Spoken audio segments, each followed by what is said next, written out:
Hello ভাইয়া, কই তুই? বন্ধুদের সাথে ঘুরতে আসছি। কেন, কি হয়েছে? তুই তোর পকেটে কি রেখেছিলি? কেন, তুই আমার পকেট চেক করেছিস নাকি?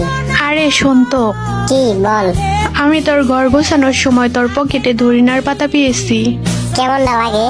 রাগ দেখাস কেন? আরে এগুলো তারপর রান্না করার সময় ধনিয়ার পাতাগুলো তরকারিতে দিচ্ছি। এখন আব্বু আম্মু খেয়ে কি সব আবোল তাবোল বলতেছে। কি বলতেছে? বাবা বলতেছে আমি আকাশে উঠতেছি, মা বলতেছে আমি চাঁদের দেশে যাচ্ছি। আর কি কি বলে? বাবা বলতেছে আকাশের উপর দিয়ে নাকি বিয়ের সব যাত্রী যাচ্ছে, মা বলতেছে চাঁদের দেশে নাকি বর দেখতে যাবে। আর কিছু বলে নাই? বলতেছে তো অনেক কিছু। আচ্ছা, বাসায় কি তেঁতুল বা লেবু আছে? ফ্রিজে লেবু আছে। কেন, লেবু দিয়ে কি হবো? তুই দুইজনকে লেবু খাওয়া। কিন্তু কেন? বেশি কথা বলিস না, যা বলতেছি তাই কর। আমি বাসায় আসতেছি। আচ্ছা ঠিক আছে, তাড়াতাড়ি আয়। আসতেছি। ওই ভাইয়া, তাড়াতাড়ি বাড়িতে আয়, আমারও জানি কেমন কেমন লাগে এখন। তুই ওই খাবার খাইছিস নাকি? তোর সাথে কথা বলতে বলতে খাইলাম। কাম সারছে রে। আচ্ছা তুই লেবু খা, আমি আসতেছি।